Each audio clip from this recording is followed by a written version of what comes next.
Welcome into Inside the Icebox here on the ESPN Houston YouTube channel and ESPN 97.5 and 92.5. Joe George, Sean Mapes here with you to talk Astros baseball, which hasn't been very good as of late. Today's episode is brought to you by Blue Star Tequila, the world's first and only night harvested tequila. You can find it near you at plenty of bars and liquor stores right here in Houston. Just go to bluestartequila.com, type in Houston in the search bar, and you'll find out everywhere that you can find it.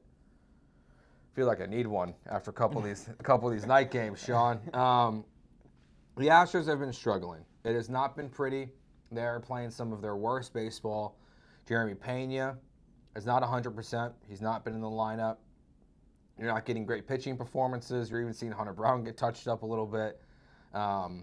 It's all bad right now for the Astros. And if they have to win 3 out of 4 of the remaining games of the season in any particular order, we'll see. It doesn't feel like this team's going to be in the playoffs this year. It feels like this is probably the last icebox of the year. Yeah, it's less of a insurmountable, winning 3 out of 4 and the Tigers lose 3 out of 4. It's less about like the Tigers this team does not look like they're anywhere close to winning 3 out of 4 games. Mm-hmm. And even if they do, what are you expecting in the playoffs? So there is just a air of this word normally gets used in a different context, but inevitability with how this Astros season is going to go. And it's not how past Astros seasons have gone, I guess, except for last year, which was 2 games longer than what it looks like this season will be. Yeah, it doesn't feel like this team's going to make the playoffs. I mean, you've got an Angel series coming up to where that's a bad baseball team for the most part. It's a baseball team that's never accomplished anything. You're potentially facing guys like Kyle Hendricks in their last career start, who throws in like the mid-80s, but dominated you the last time you saw him. It doesn't feel like this team has the goods this year to make a run. And there's, I think, a million reasons for that at this point. There are injuries to play in. I do think ultimately you have to look at things like, though, of Jose Altuve hitting in the low 190s in the month of September. Jesus Sanchez being a total bust since you acquired him at the deadline. Cam Smith not playing up to the way he started his career as a member of the Astros. There are the injuries, but Jake Myers and Pena have taken steps backwards since their returns from injuries when they've been out there. While the injuries are a factor, I do think collectively, like when I look at this, it's the lineup and it's going, before Thursday's game, 1-9 in the last 10 Framber Valdez starts. Yeah, it's just an avalanche of everything. Mm-hmm. There's not really a thing that they're doing well. There's not like a single thing. Even Jason Alexander had a bad start since the last time we spoke. I mean, it's all coming down. Hunter Brown on Wednesday night was one of the worst Hunter Brown outings in a while, and he got 0 run support. He got no runs to pick him up. So, if Hunter Brown's going to go out there and give up 4 runs in 5 innings, like you lost. Yep. Just every game in this last month stretch or so, you just lose that game every single time. And I hate doing this because I normally kind of push back against this thing, but this team doesn't seem like it has any juice to it whatsoever. Now, Normally what I say is, well, no team really looks like they have juice when they're scoring no runs every night. Yeah. But this especially, you mentioned Jesus Sanchez, and beyond how bad he's been at the plate, like just that play in left field was atrocious. The left field stuff is just there's 2 probably every week. Like there's one each series with Jesus Sanchez either making a play way harder than it has to be, or an outright error, or just giving up an extra base like he did on Wednesday night. So there's always something, and I think that's like the encapsulation of this Astros, collapse, is that there's always something. Every night there's always something that goes wrong, whether it's an injury, whether it's poor performance, whether it's poor performance from bad guys who shouldn't be playing, whether it's poor performance from good guys that are finally kind of letting go of the rope, or like they just can't keep up their level of production. It's all just kind of falling apart right now. Yeah, Dallas Braden on Wednesday's broadcast called them, he's on the A's color commentary team, called them a lifeless baseball team. And I don't like the word quit because I saw like Michael Schwab saying that like this team is quit at this point. I think lifeless is a better description of it.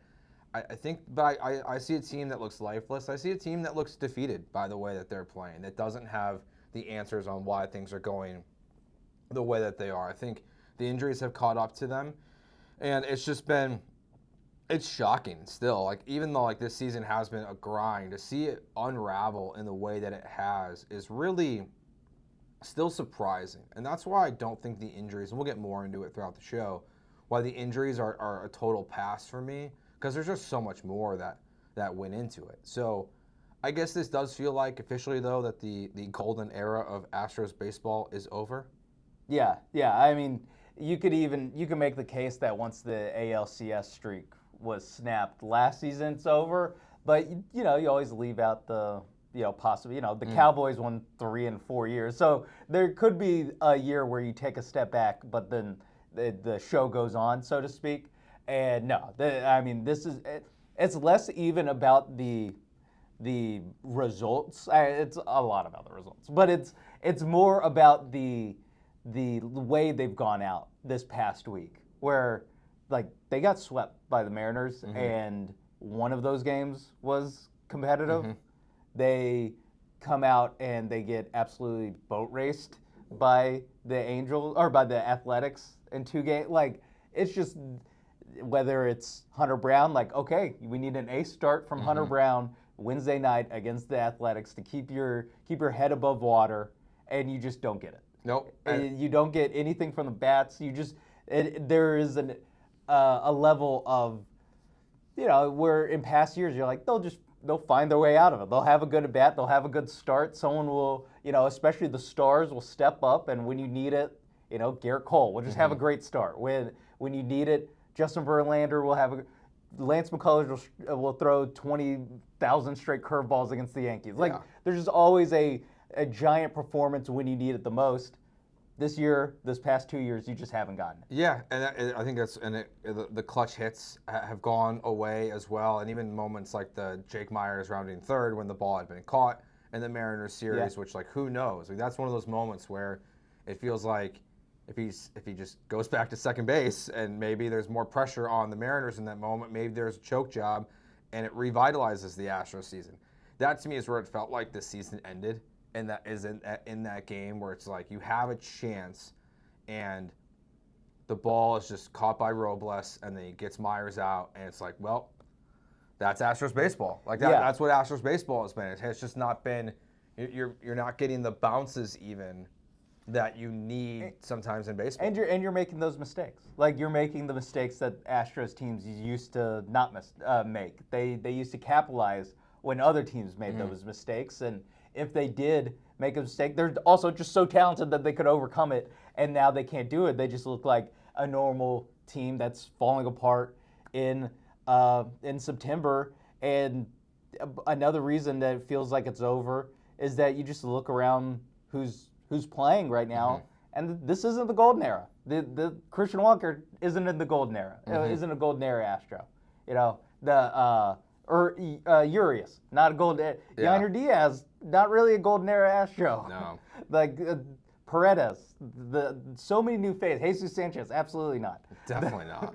Like there's just so many new faces. Drake Myers, not really. Yeah. Like there's guys that were on the team, but there weren't the guys on those teams that stepped up when you needed them. And you throw that in with the injuries to a lot of guys that did step up in those moments, and you have the natural kind of fall or decline from a guy like Jose Altuve, and whatever's going on from Valdez. Like it's just all the guys that you need to lean on, you can't right now. So when do you think? When would you say it ended? Is it when the ALCS streak ended last year? The 2-game loss to the Tigers in the playoffs? Like if you can pinpoint a moment for you of when this era of Astros, the golden era, kind of ended.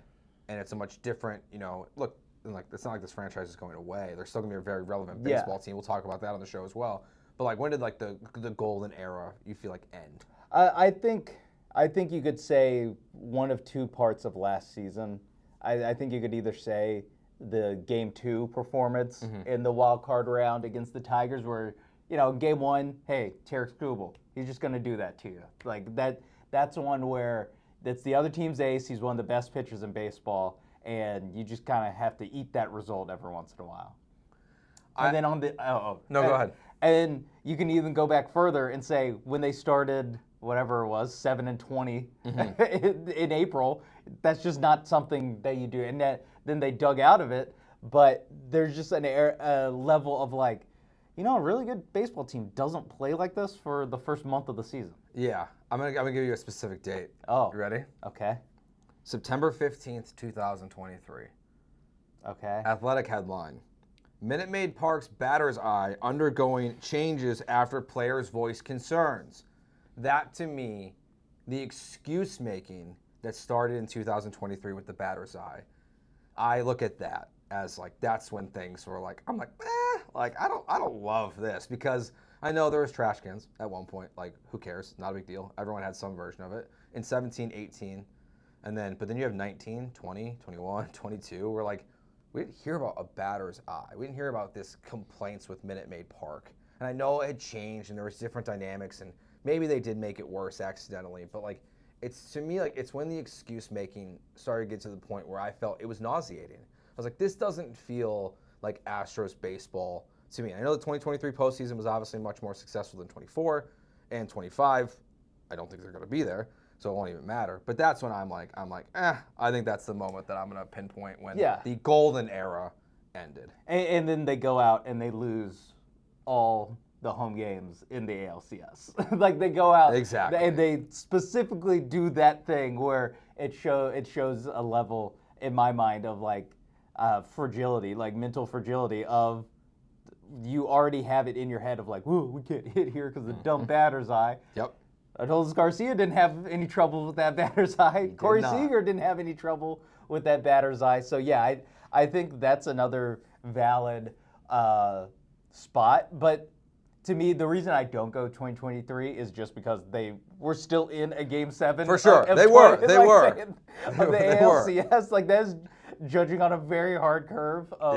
But I understand what you're saying, where it's like that's where the slide kind of started. Yeah, that's where like they couldn't hit at home. Like, it's like that's really when the problems of like the Astros performance at Minute Maid / Dyken Park really started to become a thing. It hasn't really improved much over time since then through the 24-25 season. Like, there have been issues at home hitting with runners in scoring position, all those different things. It just feels like it's been a lot of excuse making that, and the injuries are an excuse for sure, but that's also when it feels like the injuries ramped up, is right around that same time, where it really started to become a problem, where you're losing these guys for 2, 3, 4 years now for Luis Garcia, because he's officially not going to pitch in 2026 for the Astros. Like, it's that also is kind of around the same timeline of when, like, it's like there's a lot of injuries on this roster. And the Kyle Tucker injury that lingered on for 3 months, the Yordan Alvarez one this year that lingered on for 100 games. Like, there were just so many.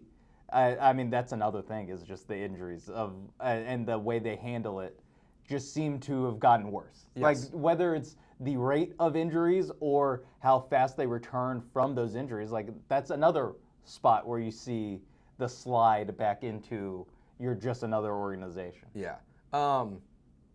If the Astros miss the playoffs, it's going to be within, potentially a tiebreaker situation, right? Where like you could be tied with the Tigers and miss the playoffs. Paredes was really good. I'm going to acknowledge that. And Cam Smith is going to be here for the next 5 seasons, if he doesn't get a contract extension, which I think he will at some point. Do you think there's any Kyle Tucker trade regret? Because I think, like, it's hard for me not to look at a player like Kyle Tucker. And I know he's been hurt a lot this year, but like, that's the other thing. But like, he got hit in Chicago. Like, would he get hit the same way in Houston? Like, I don't know. But like, do you think there's any like regret of like, well, maybe we should have kept Kyle Tucker to make the postseason? I'd say no. I don't know about them internally, like if Jim Crane stays up at night about it. But for me, it's like, if you're a Kyle Tucker away from, like, if it's that close to making the playoffs, or us saying that the golden era is over, like, then you get into the playoffs, and now you have Kyle Tucker, who is bad in the playoffs. Hasn't had a good series since, was it 2021, 2022? It was a long time ago. So I think that's where you can look at that and say, hey, just add up the WAR, and that's where the extra game or two that you're going to miss the playoffs come into effect. But then I say, okay, now you're in the playoffs. Now what? Yeah. Like the rest of the team's the same. Yeah, you still don't, and that's where I think there is not. Like, I think there will be some fans who do look at it that way of like, if we would have had Kyle Tucker, we probably would be a playoff team. Now, I don't know who's playing third base for the Astros if Paredes is not here. Yeah. You also probably could have acquired him anyways, honestly, from the Cubs without trading Kyle Tucker. But you have Cam Smith for the future, and I think when you talk about the window opening back up down the road, which I'm not quite ready to have that conversation just yet, but like Cam Smith is a vital part of the window reopening, the door, being back open for the Astros to be a World Series contender again. Like Cam Smith, I think is going to be he's got to be a huge reason for that, considering that you did trade Kyle Tucker for him. How do you think the team pivots from here? Like what are you anticipating this offseason now from the Astros organization? Because it really feels like there's a million directions that it can go, and it's impossible to predict. But you could have Jim Crane go, I'm going to prove the window's always open. He could spend like he's never spent before. They could tear it down. They could do a Tampa Bay tear down where it's just a couple pieces, but they keep the nucleus together for the most part, the veteran nucleus, and bring up prospects and things like that. Where do you think the Astros pivot from here? I would expect something closer to the Tampa Bay model of you're selling some, you're buying some, and you're trying to, because that, to me, that's what they need. They need just an influx of, the next generation of Astros hopeful stars of the next era. And to do that, like, you're going to have to build up this farm system a little bit more. That's, you mentioned Cam Smith, like, they needed a Cam Smith. They needed a young guy who has promise, because that was not coming up through the system otherwise. Zach Cole, maybe, but we didn't know who Zach Cole was. Yeah, we'll see. Last offseason. But I think that's something where you need to, that is more useful to me than Jim Crane being like, all right, let me spend more money. Because when you look at where he spent the money the past few off seasons, it is Jose Abreu, it is Rafael Montero, it is Christian Walker. It's, like you said, all been bad. There hasn't really been one. I mean, Josh Hader is like, okay, good. Yeah. Like, how much he's getting paid and what he's given you, I think that's a not disaster. That is not bad, what that signing brought to this team. Everything else, though, pretty bad. Pretty tough stuff. So I actually don't want them to double down and say, let's bring in more veterans, more. I think you need to have a longer outlook on this thing.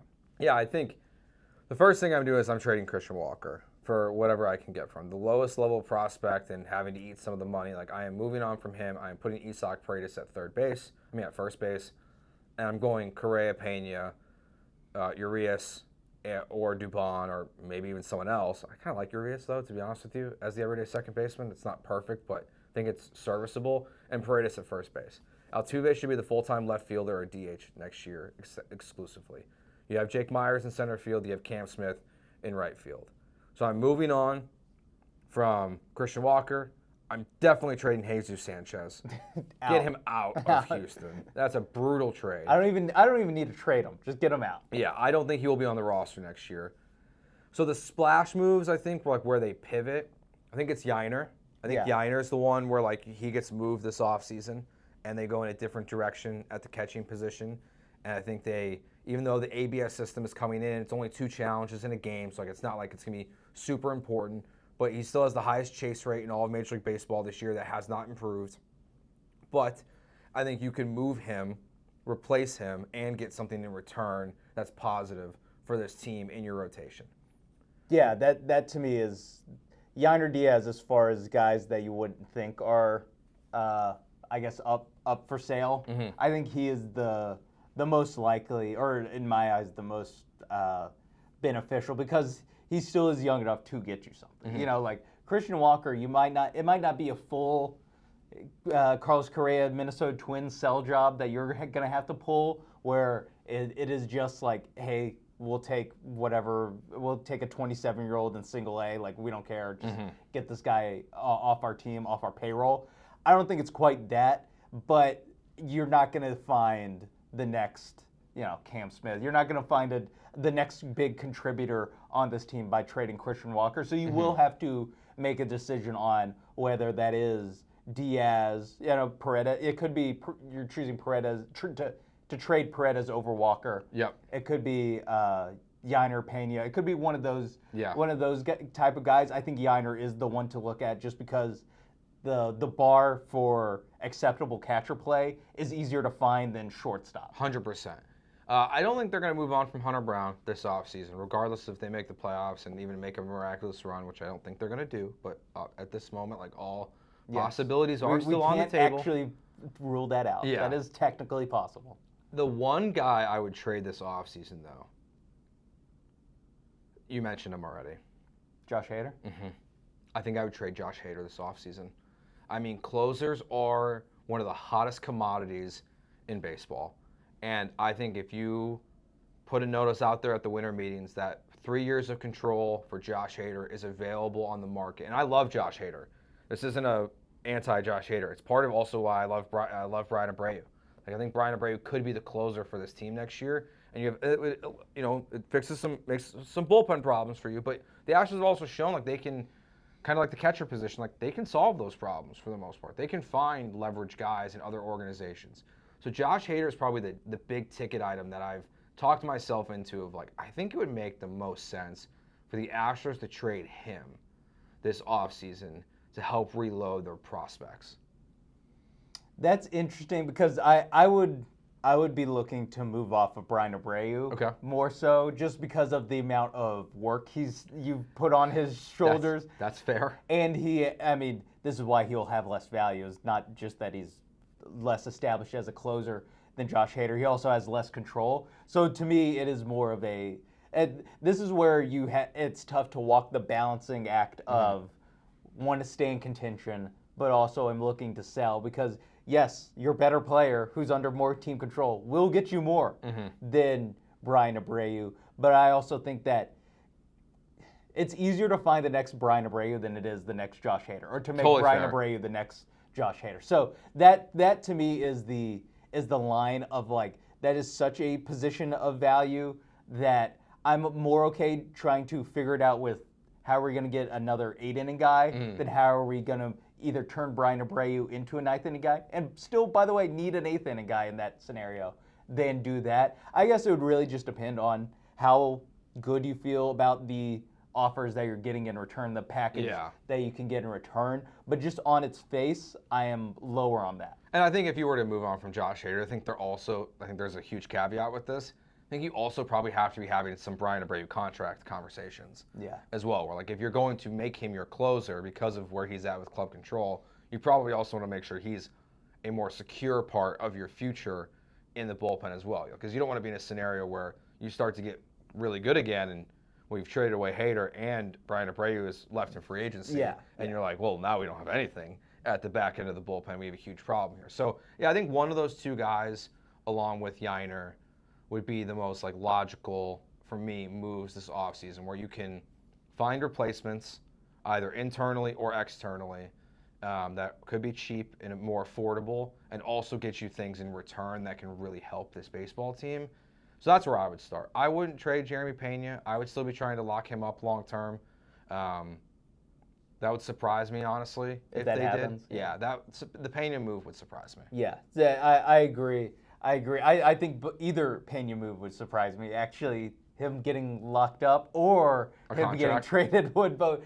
He might be a Alex Bregman, George Springer kind of special of hey, we're just gonna ride this out and good luck to your next ball club in the contract they sign you to. Hunter Brown is another one where you could get a lot for Hunter Brown, but for me, having that guy at the top of your rotation, like there's just no one that I feel comfortable like having as your opening day starter or your hopefully in the playoffs next year game one starter that's coming up that has any track record whatsoever in this rotation if it's not Hunter Brown. So to me, that's what would keep him on the Astros for me, even though I also think that the contract extension talks for him probably will not go well. Yeah, I mean, if you were going to trade Hunter Brown, I kind of feel like you have to tear it down, honestly. Yeah, trading Hunter Brown or Jeremy Pena, I think that's the full demolition button. Yeah, where you're looking at a roster that is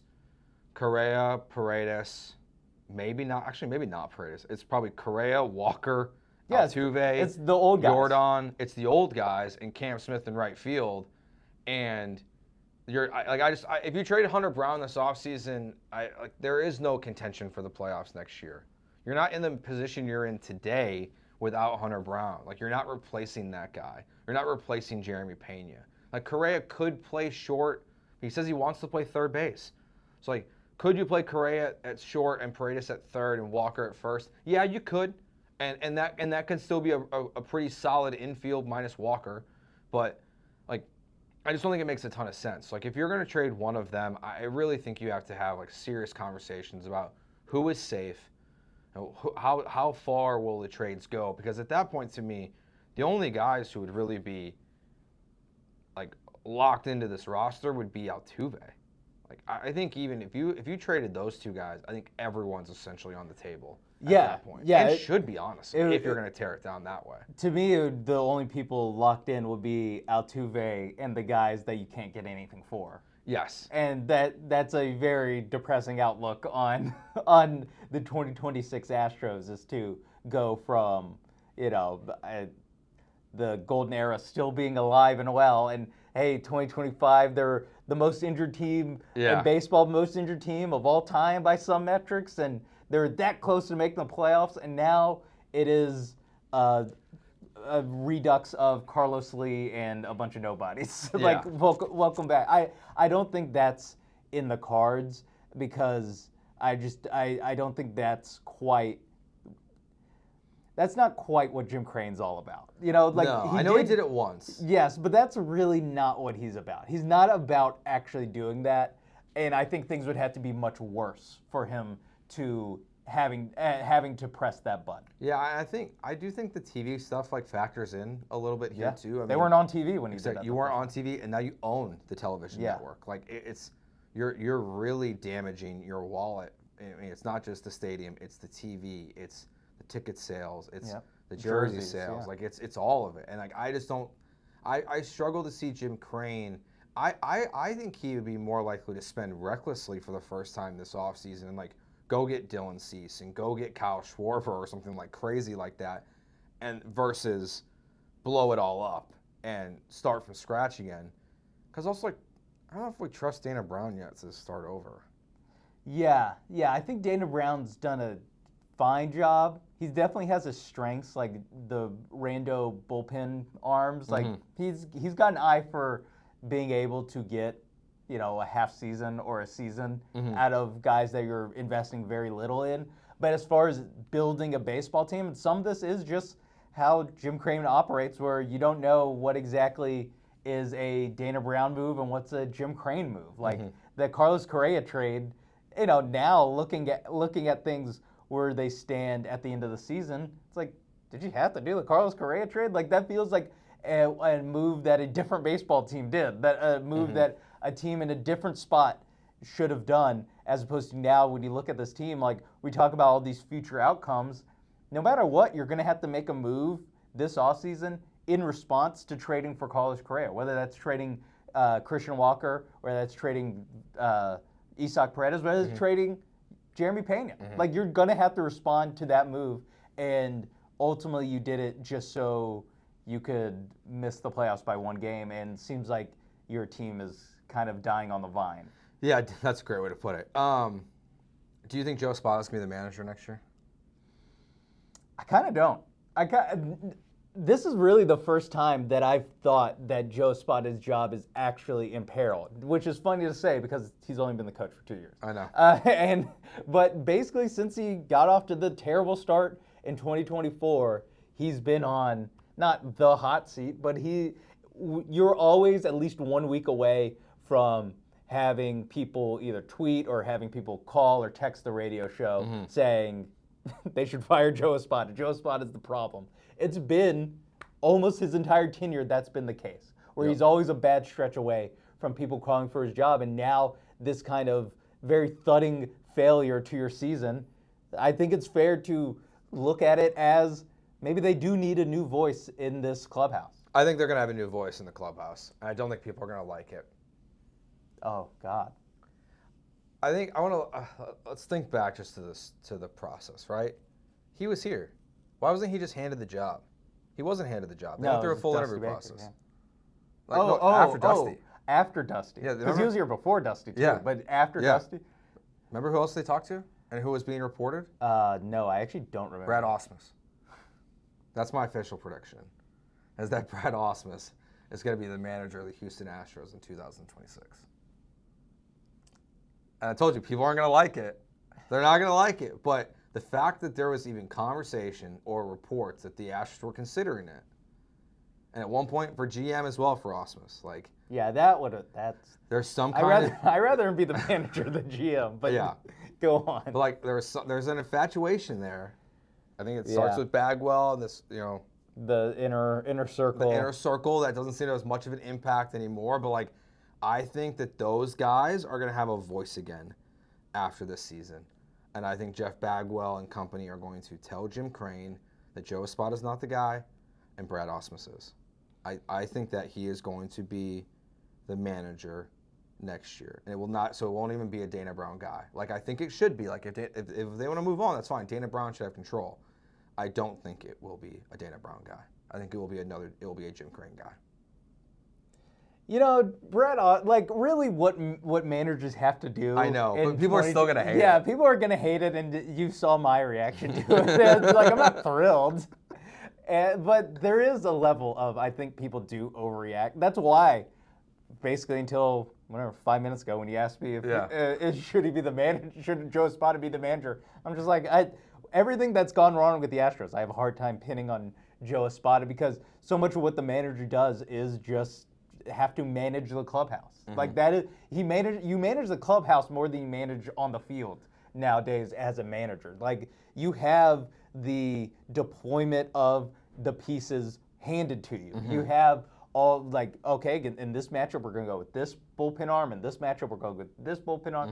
Mm-hmm. We have a pitch count limit on this starter. We have whatever. Look at the splits with this left fielder versus that one. So a lot of it really is just, can you get the team to buy in and be in a good space morale-wise, and just kind of attitude and keep it together. Mm-hmm. And right now it doesn't look like they are together. It looks like a team that just has, again, just no fire, no life to it. And I do think that part of it, you can even go back to the Framber Valdez, Cesar Salazar mix-up. It kind of feels like that's where it really unraveled. That to me, and it might just be a comfy narrative to wrap it all up in, but it really does feel like that is the moment where it's just like the vibe got completely thrown off for this team, and really that's what makes judging managers so hard, is that on the outside looking in, like, we can't know. Mm-hmm. And then no matter who they hire, we also don't know if that will work. Like I've never met Brad Ausmus in my life. Maybe he's a great manager. He has great people skills. He has great managerial skills. I just have no idea if that is the fact. Yeah, the Houston Astros, I'm looking through this right now to make sure. I have them at 2 series wins since then. There hasn't been a ton of series, but they lost that Yankee series when Framber and Salazar got crossed up. That was in the middle of that series. They lost the Rangers series. They lost the Blue Jays series. They beat the Braves. They beat the Rangers, and then they got swept by the Mariners, and they've lost the series versus the Athletics. Like they've won. Like, that's not good. Yeah. And it just feels with Espada, the way the season ending is the way the season started last year. Awful start, awful finish. And like that to me is like, they're red flags of just how the team started last year and how the team is finishing this year. It's like, that's why I do think there's going to be a change. Yeah, and you could make the case of like in June or July that this would have been ridiculous. Like mm-hmm. he was in AL Manager of the Year conversations 100%. With the amount of injuries that this team has had to endure.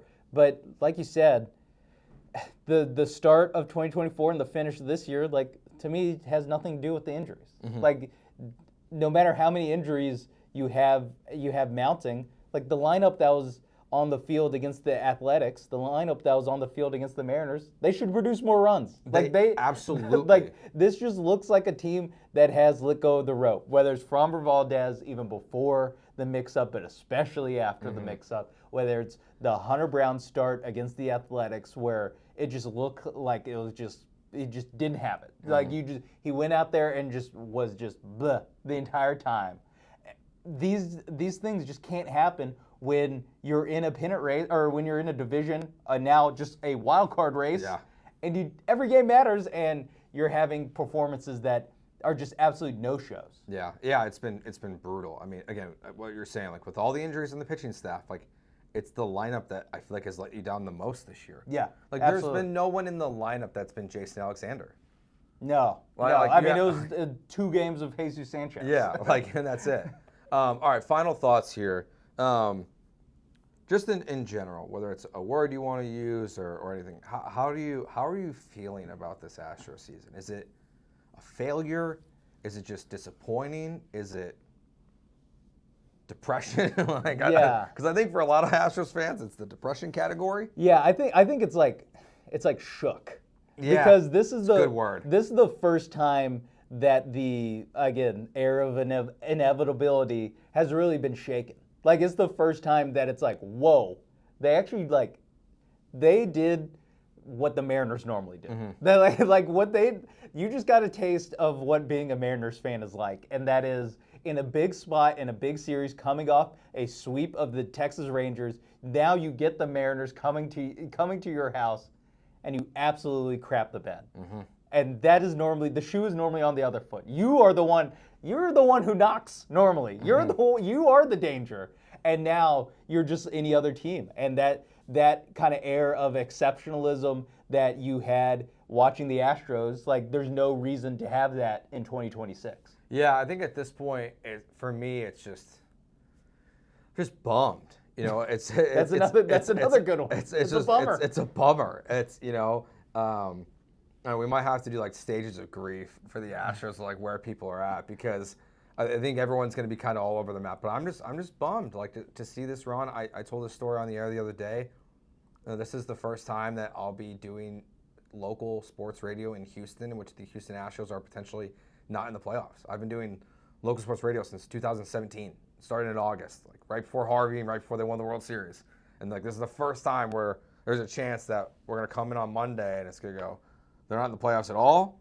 Not even like a 2-game sample size to dissect and discuss, like, what are we going to talk about? But like, yeah, it's just a bummer to see it to kind of crash and burn in the way that it has. Yeah, especially because they're a team that has reinvented it. So, you know, the 2022 team was very different than the 2017 team. You know, like, there's a lot of turnover. So they proved that it wasn't just like one group of guys that can do this. Like, they did it year after year after year. They came through. Even if they didn't win the World Series, like, they made it a lot. It did not, you know, in 2020, they went down 3-0 against the Tampa Bay Rays and forced a Game 7. In 2023 against the Rangers, they are down late. They are Brian Reyes getting tossed and later suspended, and you're down late against Jose Leclerc, and Jose Altuve hits a home run in Game 6, and now it feels like they always win out with a fight. They never just win out sad. Yeah, this feels like one of those. It's the first time they've gone out sad. Yeah, it's depressing. And that's what, and last year was too. Yeah. But like, at least like the even Tigers then, that's last like year. Yeah, they were red hot. Like, yeah, like they had on the mound. They had the best pitcher in baseball. Like, you could, like, okay, listen, it was one game where you just got out-aced, and then one game where you no-showed. Yeah. This has been 3 weeks of no-shows with a little, by the way, we're just going to sweep the Rangers. I mean, if you would have told me, like, this is where the Astros would be in after they swept the Rangers, I think I would have called you stupid. Dude, it's like they swept the Rangers? Like, no, they're going to beat the Mariners, and they're going to win the division.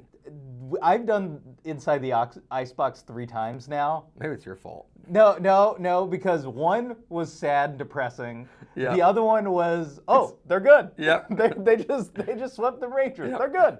And then now it's back to sad and depressing. Yes. Well, we will end on that note. We might have a show for you next week. This is a Astros podcast only, regular season podcast or postseason podcast. So this might be the end of the road for this season of Inside the Icebox. So thank you for watching here on the ESPN Houston YouTube channel. Remember, hit that subscribe button. You can catch the radio version of the show at 6 o'clock on Friday, and we will see what happens. Sean will be with the Del Ole show from 10 to noon on Monday. Well, actually, you won't be here on Monday. You'll be on vacation. Vacation. Okay. Moving. I'll be moving. What a vacation. But I'll be with Jeremy Branham on Jeremy and Joe from 3 to 6. So make sure you check us out then. And thanks to our sponsors, Blue Star Tequila, the world's first and only night harvested tequila. You can find it near you at bluestartequila.com. Thank you for watching. Talk to you soon. Peace.